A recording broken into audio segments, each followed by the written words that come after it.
Well, hello and welcome. I am so thankful to have you along with me.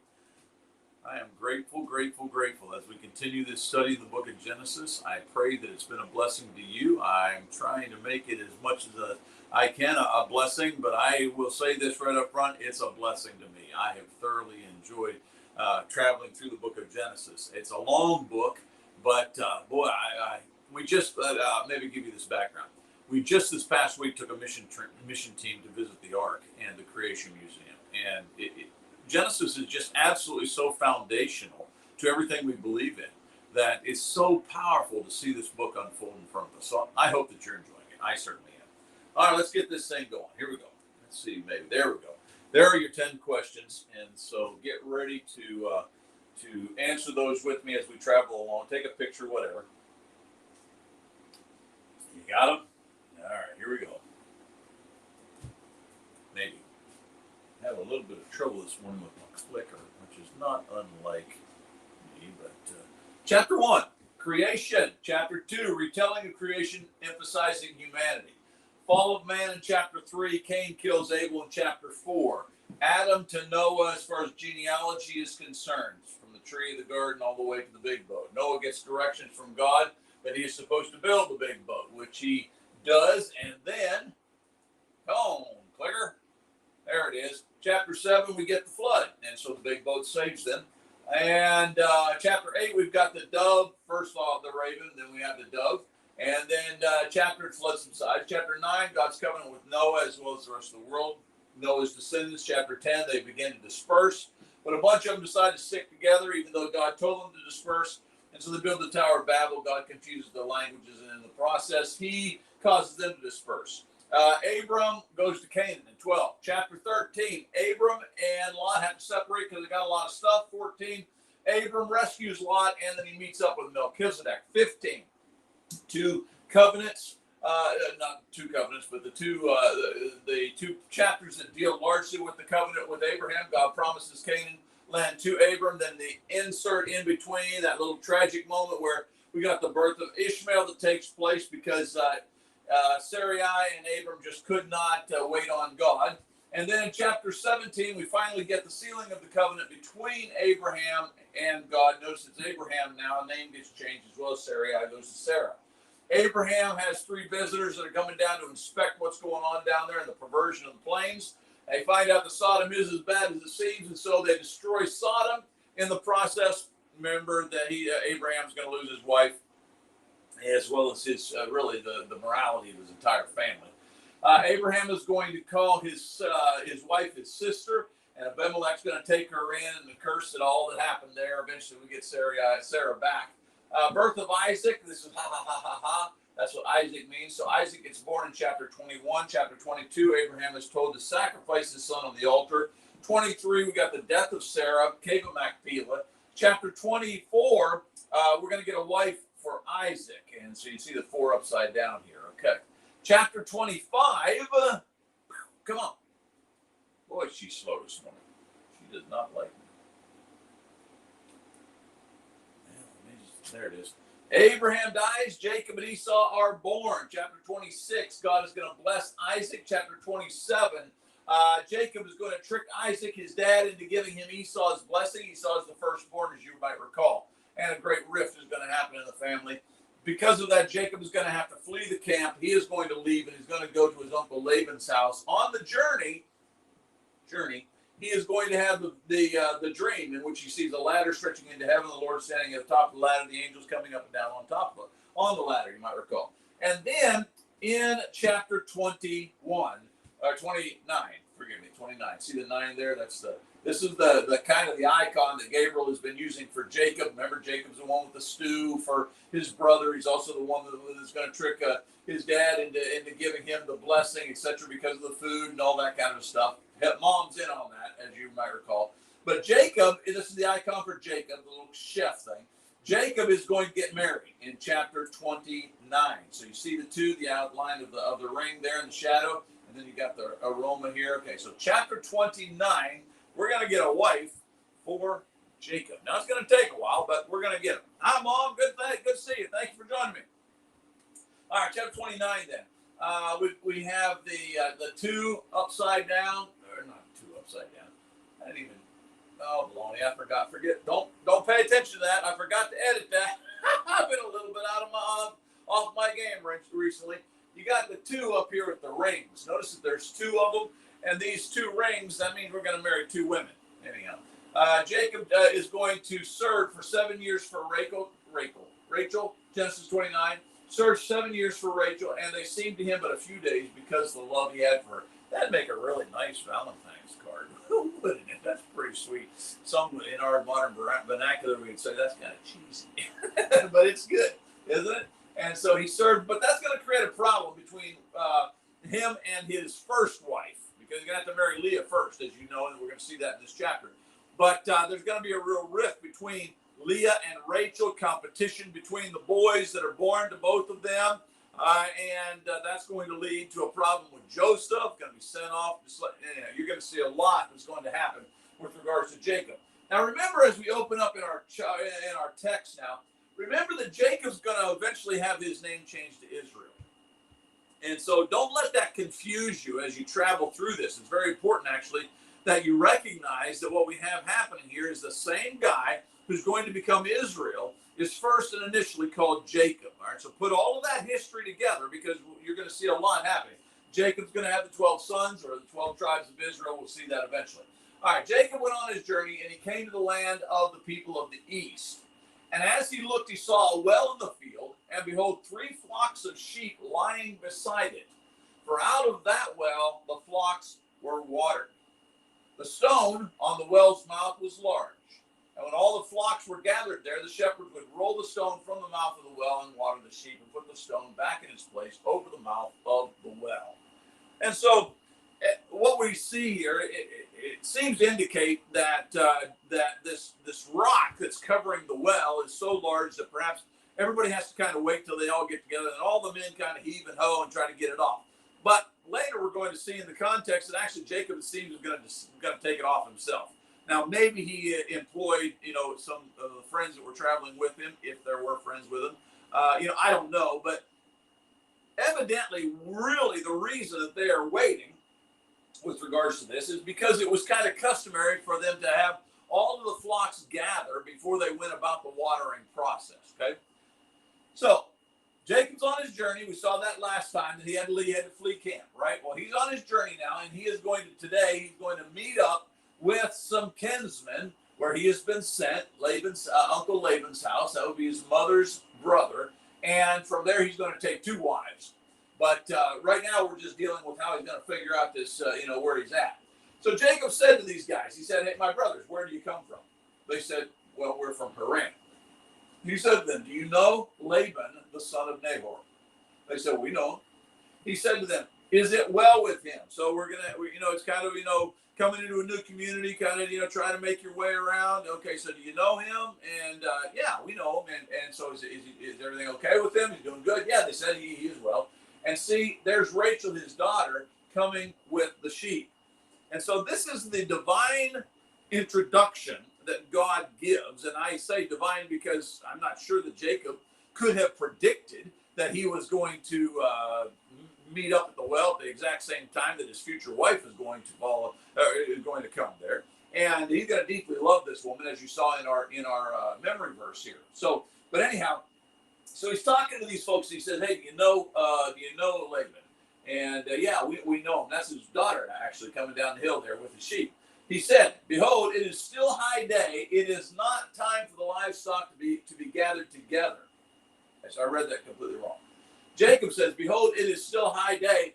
It is not time for the livestock to be gathered together. water the sheep and go pasture them. So, the timing of the day, what's with this? Verse 8, but they said, we cannot until all the flocks are gathered together and the stone is rolled from the mouth of the well, then we will water the sheep.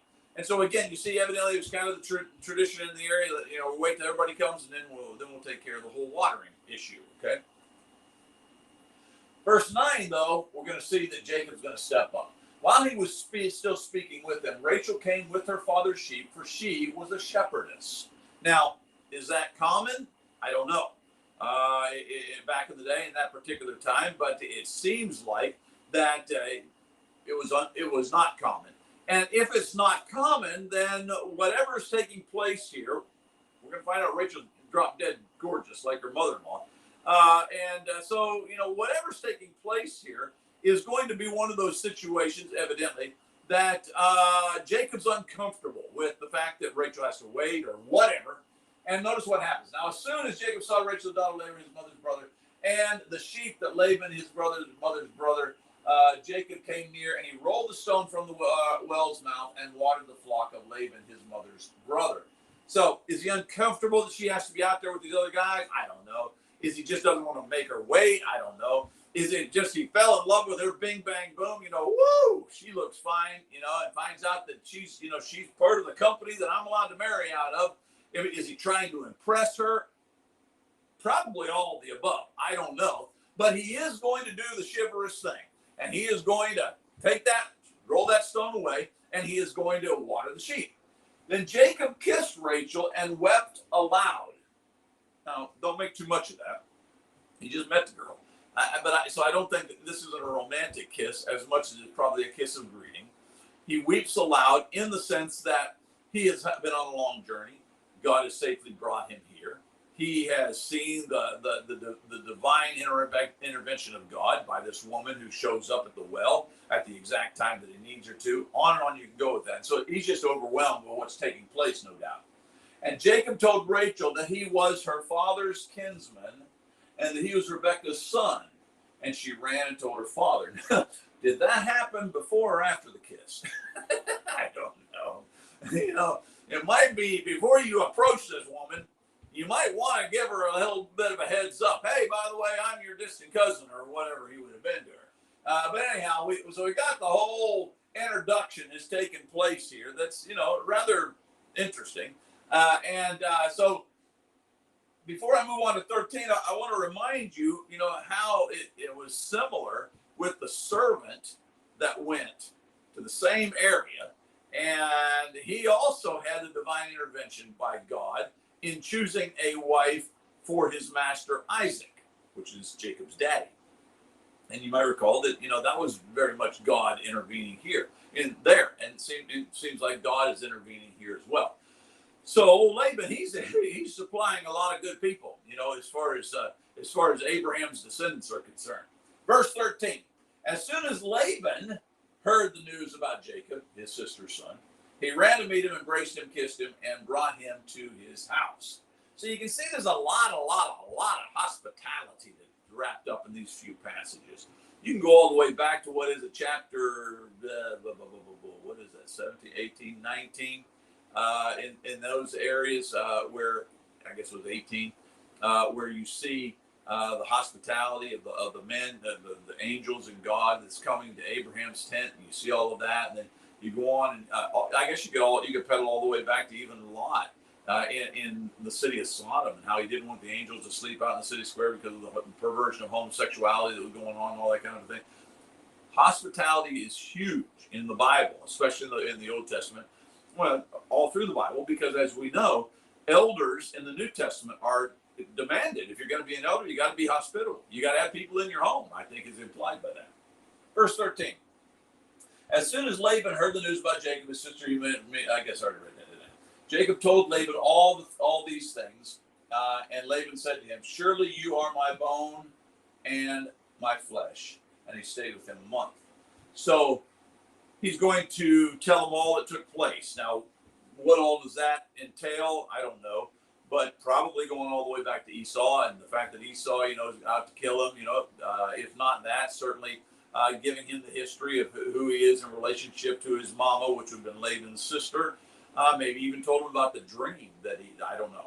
But there, so we're going to have the introductions that are going to take place, and he's going to stay for a month. Now, that's important. Watch this. So he's going to stay for a month.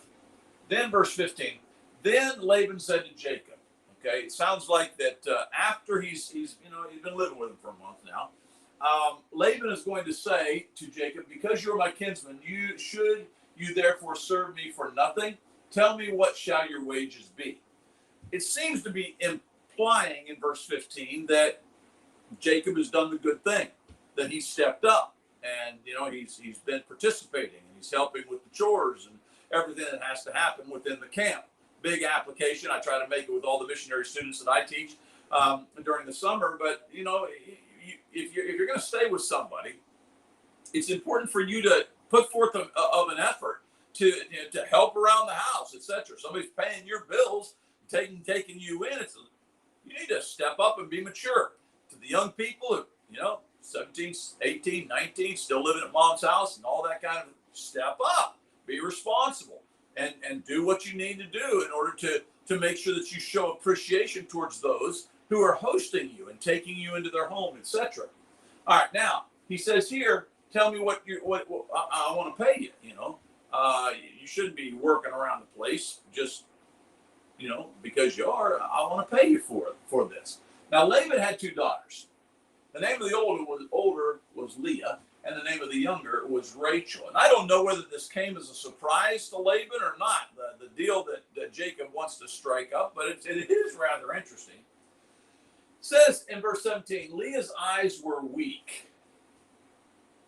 So, you can look at that little footnote if you want. It's uncertain as to exactly what that means, okay? But it's not too uncertain what the next phrase means. Leah's eyes were weak, but guess what? Rachel was beautiful in form and appearance. So Abraham and his descendants have a knack of really picking the pretty ones. Anyhow, Rachel is very, very, very pretty. Leah, probably not so much, okay? Leah is the firstborn, and as we're going to see here, it seems to be the tradition that the firstborn gets married off first. Now, was this just a trick that Laban was playing, a dirty trick that he was playing on his nephew Jacob? I don't know. But whatever the case is, we're going to see that happens here. There's my buddy Greg up there in Maryland. Thanks for joining in, Greg. All right, so we're dealing with how much shall I pay you? And then we got this little insert of, well, by the way, you've got two daughters, one of them not so pretty, one of them really pretty. Verse 18, Jacob loved Rachel. And he said, I will serve you 7 years for your younger daughter, Rachel. So, if you'll let me marry Rachel, I will stay with you and I will serve you for 7 years. And so he's going to work for 7 years in order to get that wife. But unexpectedly, we're going to see some things turn out here that he didn't, I think, want to happen. Laban said, it is better that I give her to you than that I should give her to any other man. Stay with me. So he's basically saying, your family. I'd just soon give her to you than anybody. And so, yeah, it's a good deal. So Jacob served 7 years for Rachel, and they seemed to him but a few days because of the love he had for her. Like I said in the opening, a little cheesy, maybe. But you got to love it. It just seemed like a few days to him because he loved her so much. It was not hard for him to get through those 7 years of service that he gave for his wife, Rachel. Now, as we're going to see in the next screen, he actually is going to serve 14 years. Okay, he is going to serve 7 for Rachel, but evidently the first 7 was for the first unexpected wife that he really wasn't in the bargain to get. Then Jacob said to Laban, give me my wife that I may go in to her, for my time is completed. So Laban gathered together all the people of the place and made a feast. But in the evening he took his daughter Leah and brought her to Jacob, and he went in to her. So how that happens, and we got to keep this PG because we've got a lot of young people watching this, but how that happens, that, you can have a marital night and not recognize who you're sleeping with, I don't know, but it did, evidently. And so what happened? Maybe there, a lot of drinking. Maybe I don't know. I'm not trying to validate that, but whatever happened, it seems as if Jacob doesn't recognize who he's sleeping with that night. Laban gave his female servant Zilpah to his daughter Leah to be her servant. So, and that Zilpah will come into play later on. Okay, so and he wakes up the next morning. And what does he find out? And in the morning, behold, it was Leah. And Jacob said to Laban, "What is this that you've done to me? Did I not serve with you for Rachel? Why then have you deceived me?" So you can clearly see that Jacob feels like he has been deceived. So this isn't just kind of the customary thing that takes place in the region that he was aware of. He feels like he's deceived. Now, Laban's going to explain, hey, this is custom, you should have known that. Now, whether that's true or not, I don't know. Laban said, "It is not so done in our country to give the younger before the firstborn." So it's almost like he's just saying, you should have known this. That, you had to go through the firstborn in order to get to the secondborn. You should have known this. Okay, verse 27. I'm sorry, there was a comment over there by Greg, but he always gets me distracted. So Greg, I can't deal with it right now. We got to move on.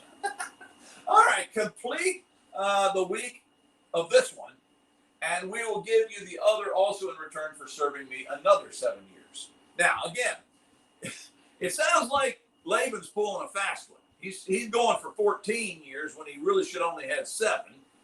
He is going to slip in his older daughter, who probably wasn't going to get married because evidently she didn't look as good or whatever. And you see what he's doing here? It sounds to me like he's playing the system. But whether that's true or not, what we do have here is Jacob says yes, I'll do that. And so Jacob's going to end up really serving 14 years because of the deal that he had made with his uncle Laban and with regards to Rachel. So you can see he does love this lady quite a bit. But that also brings us to another point.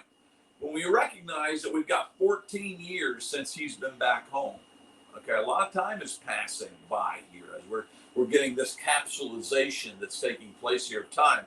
A lot of time is being passed over, and a lot of stuff's happening back home with Esau. We'll see that in the future, but just keep that in mind.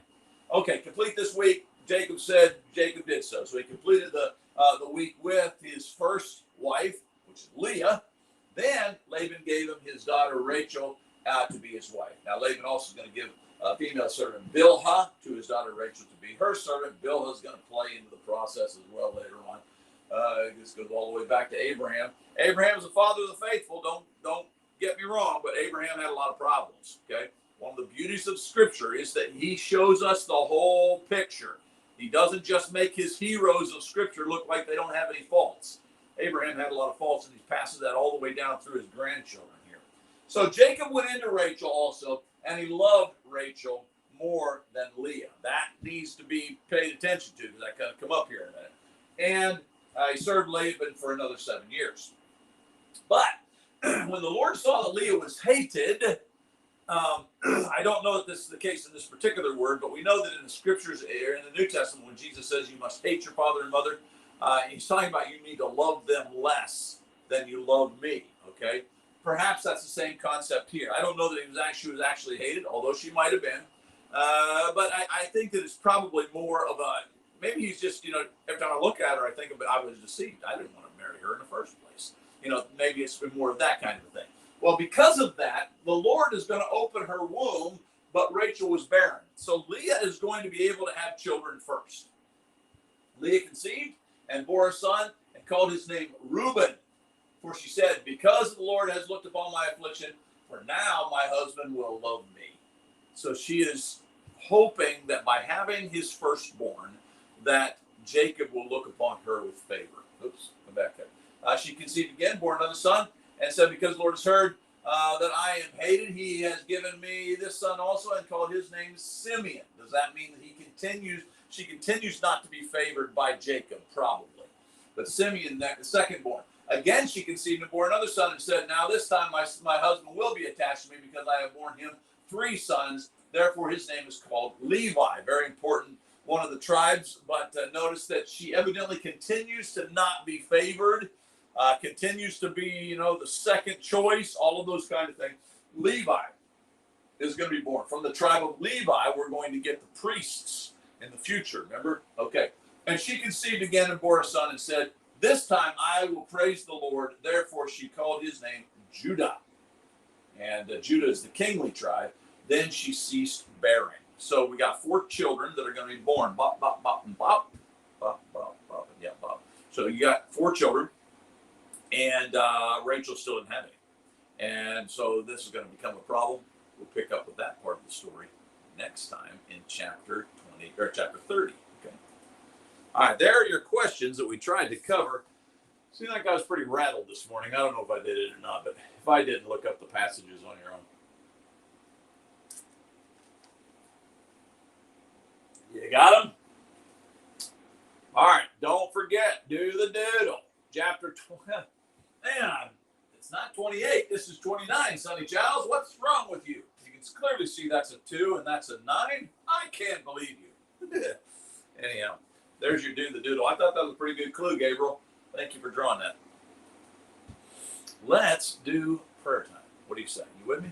All right. I have several things that I want to talk about with regards to prayer. Forgive me. I don't know what that is. Tonight, 7 o'clock.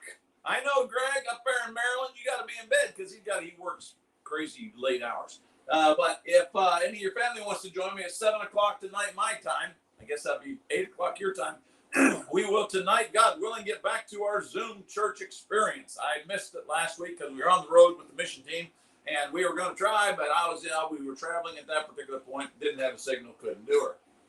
But it's really a cool thing. So we're praying for our Zoom church. We have several who gather in my home, and then we'll have a lot who are going to gather through the Zoom connection. And it's really very simple. We sing a few songs, have prayer time, and have a little Bible study in the book of John. And it's not complicated or anything, but it's really fun. And connecting with people all across the country and sometimes outside the country. All right, that'll happen tonight at 7. God willing, please be praying about that. Coming your way, Mackville. Coming to Mackville August the 1st. If you're in that area, come and join me, will you? And then we also are going to be in Abbeville in late August, Louisiana, that is. And then Bone Gap, Illinois in November. So if you're in any of those areas, please let me know. I'll give you more details about it. Matt had a wonderful, wonderful summer. I hope you can see that picture.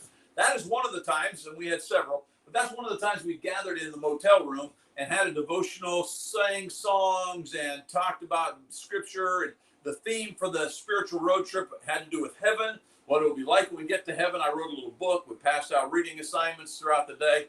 We visited the Ark encounter, and we went to the Creation Museum. We also were blessed to go to a hunting lodge that's owned by some Mapster, or is run by some Mapster parents. And it just was a wonderful, wonderful trip. Exhausting, but wonderful. But that's one of the times that we were gathered in a motel room, trying to show Christianity as a real time right now.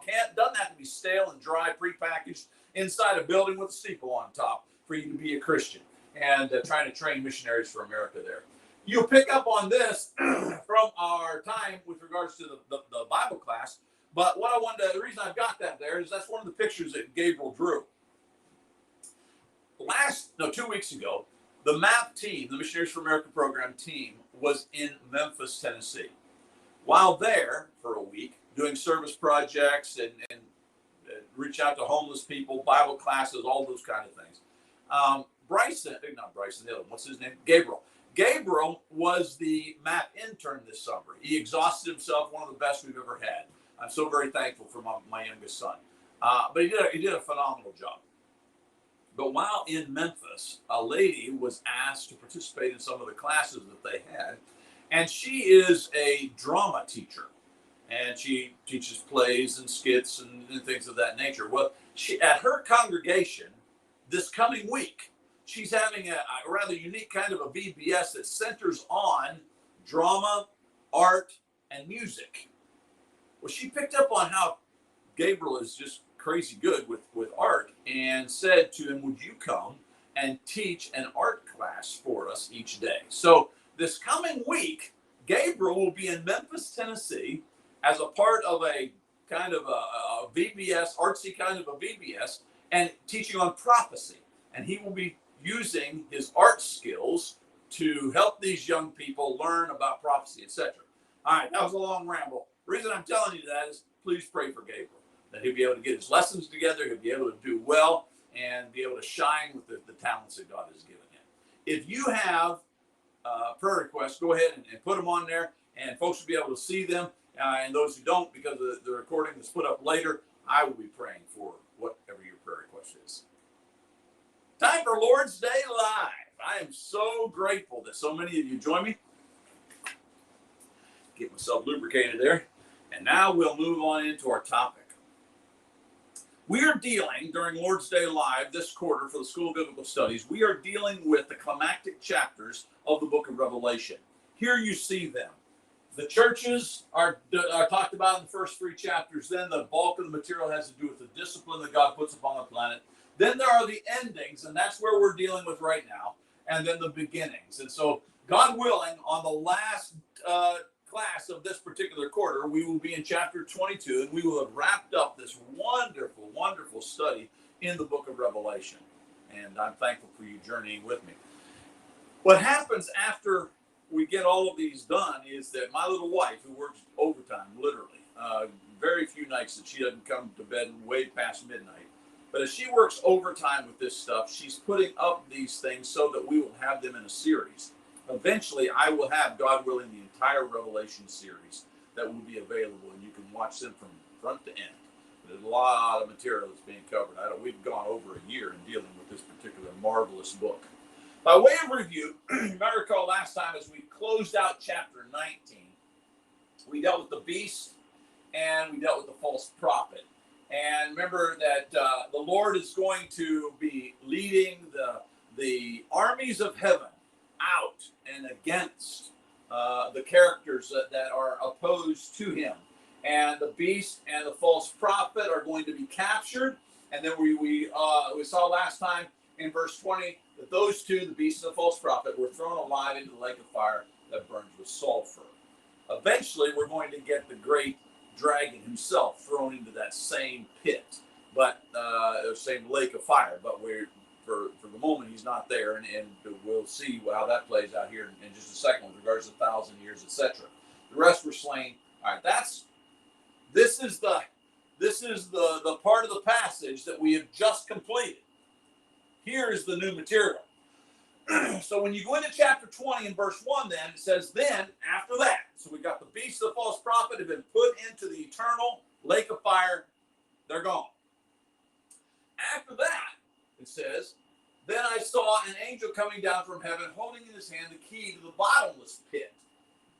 But that's different. That's the bottomless pit. We've seen it actually earlier on in our study, but that's different. The bottomless pit, and there's a great chain. So this angel has a great chain, and he holds a key. Got a chain and a key. Key to the bottomless pit, and he's got a chain. What are we going to do with those things? Well, watch it. He's going to seize the dragon, that ancient serpent who is the devil and Satan, and bound him for 1,000 years. So in this passage, we're going to see Satan being bound for 1,000 years. Bound by the chain, got the key, put him in the bottomless pit. Now, the reason for the key is because we're eventually going to have to let him out again. That's just the history as God has it planned out, and so that's what's going to take place.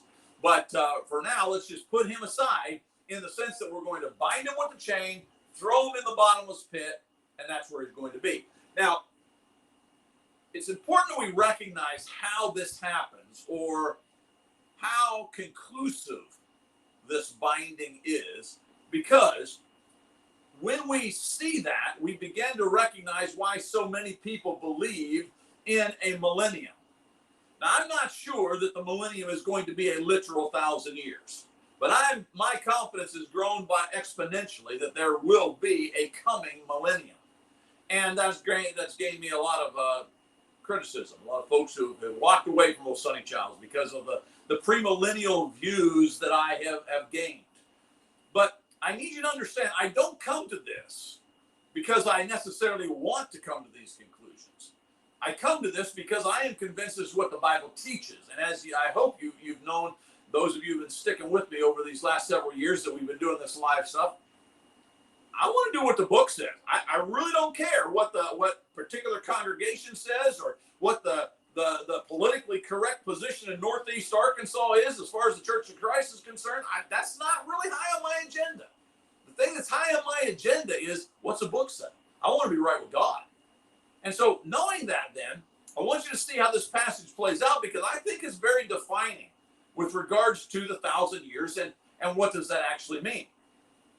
There are three primary positions, as I've told you before. The post-millennial position, nobody seems to be going that direction anymore, so I'm not even going to deal with it, okay?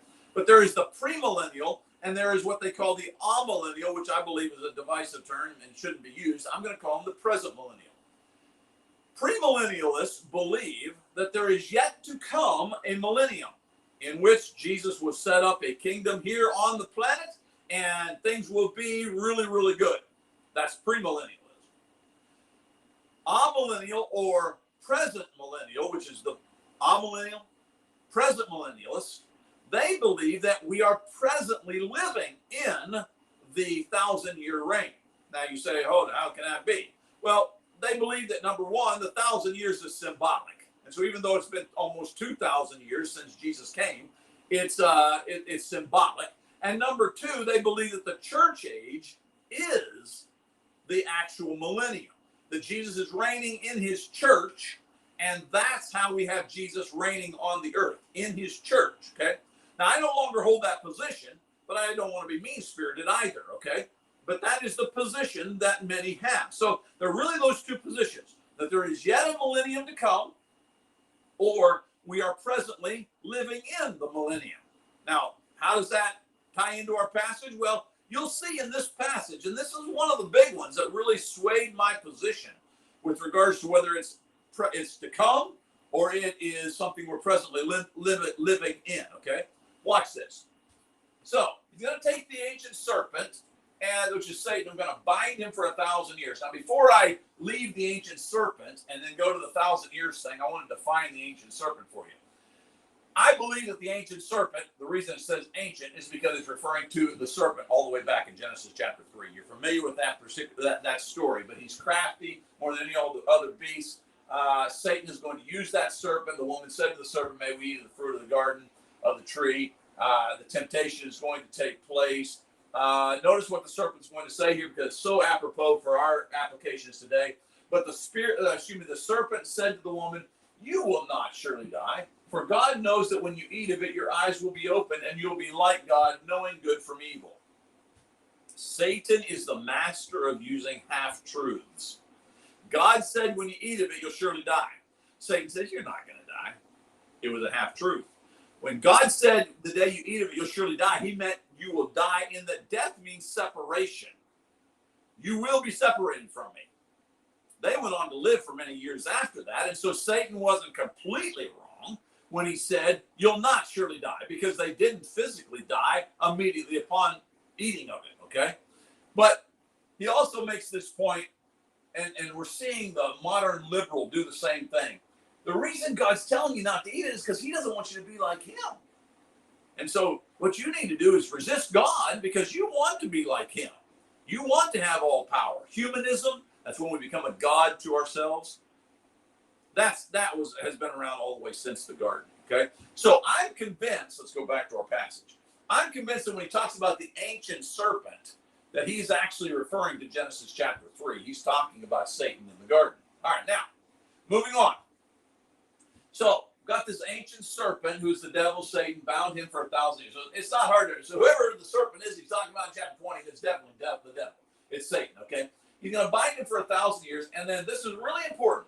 And he threw him into the pit.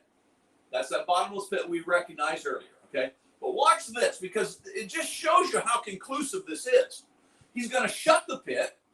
He's going to seal the pit. By implication, we know he's holding the key, so he's going to lock the pit. That's how he seals it. That he might not deceive the nations any longer. So we're going to shut it. We're going to seal it. And the purpose is that he not deceive the nations any longer.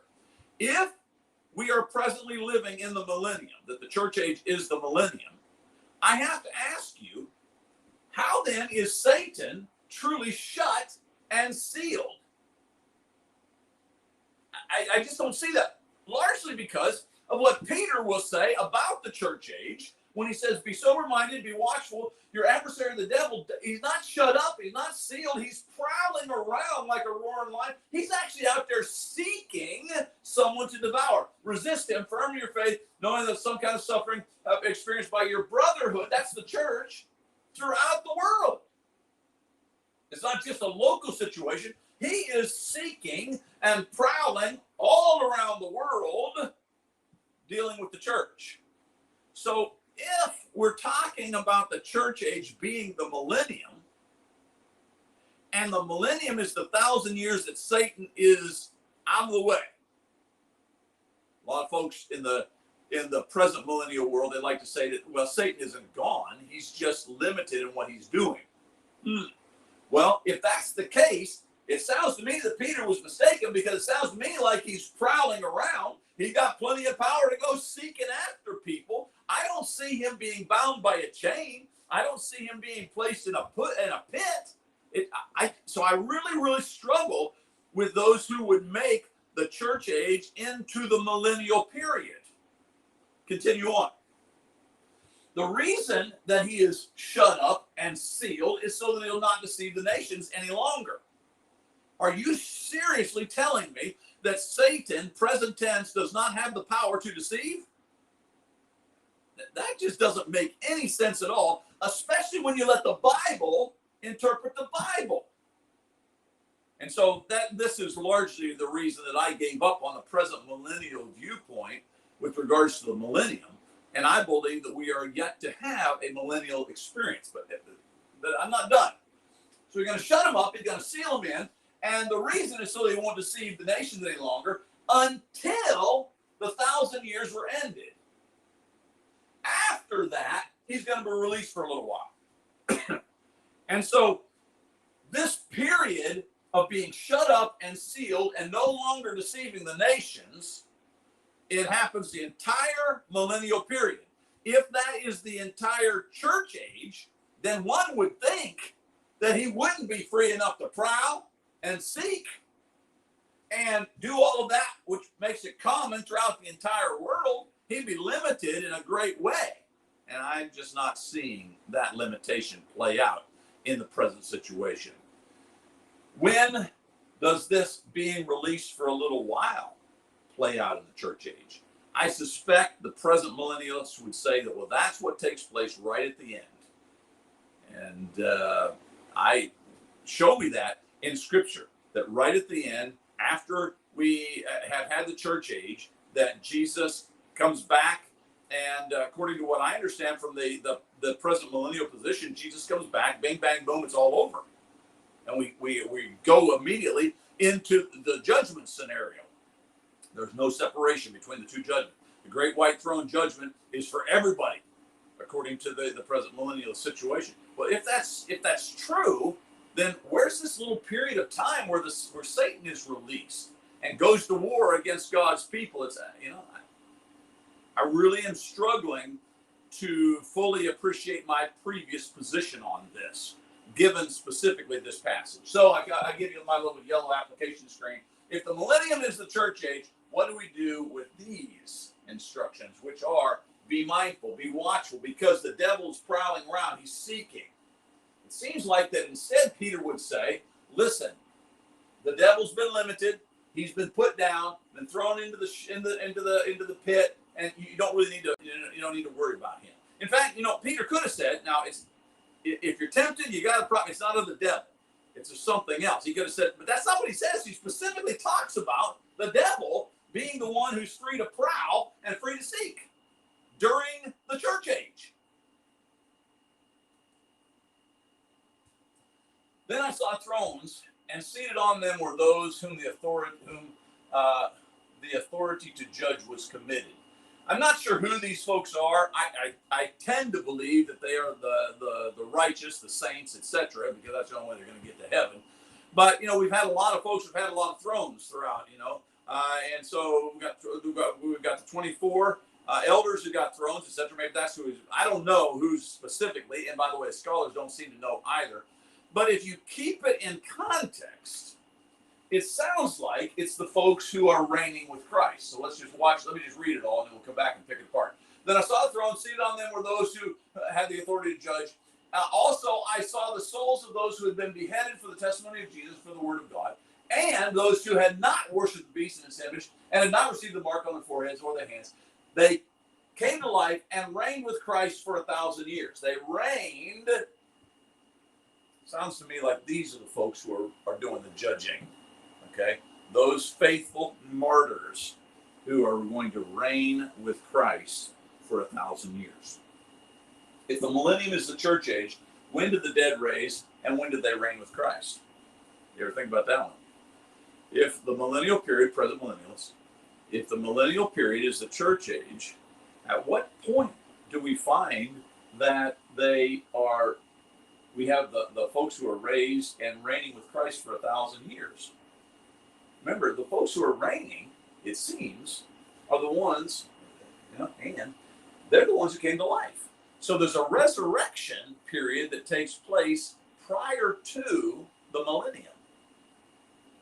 And then they begin to reign. When did that resurrection thing happen?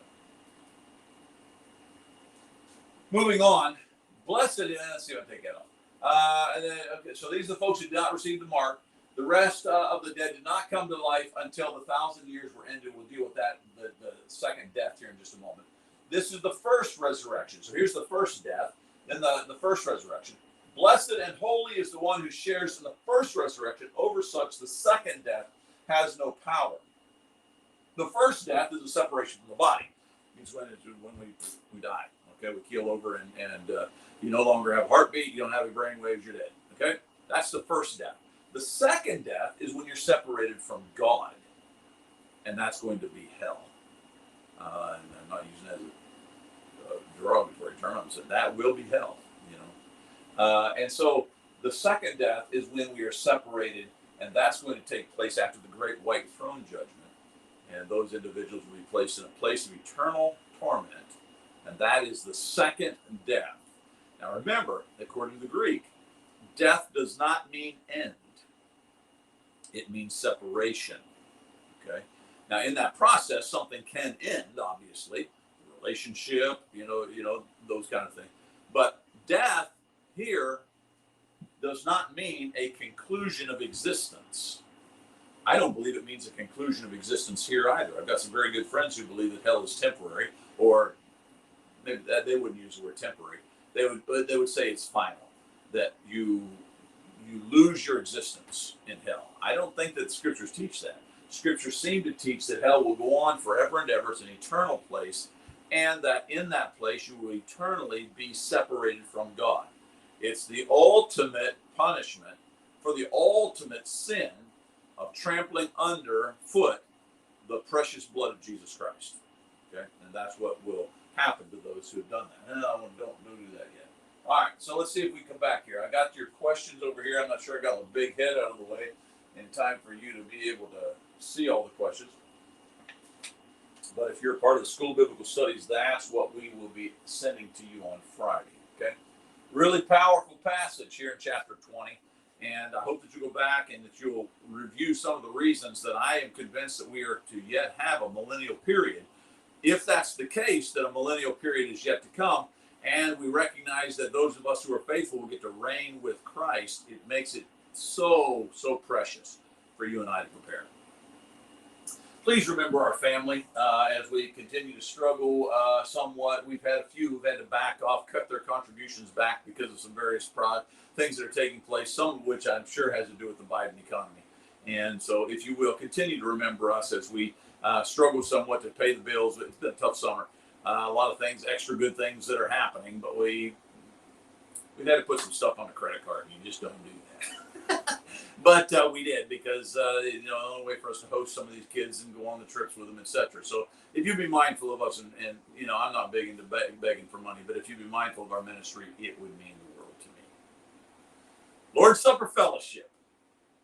So thankful that we get to spend Sunday mornings together. But I pray that as we shut this thing down each Sunday, that it is high on your priority list. That you're going to stop and you're going to do what is right. And is there anything more right on the Lord's day than to remember the Lord? I know some of you need to get off to the restaurant. You're trying to get to the lake. You're trying to get to the vacation moment, whatever it is. But you know what? Jesus took time to bleed and die on a cross for you. Maybe we ought to take time to stop and think and pray and appreciate all that he has done for us. This is Sonny Childs once again saying thank you, thank you, thank you for being with me. Be there, Matthew 16:26.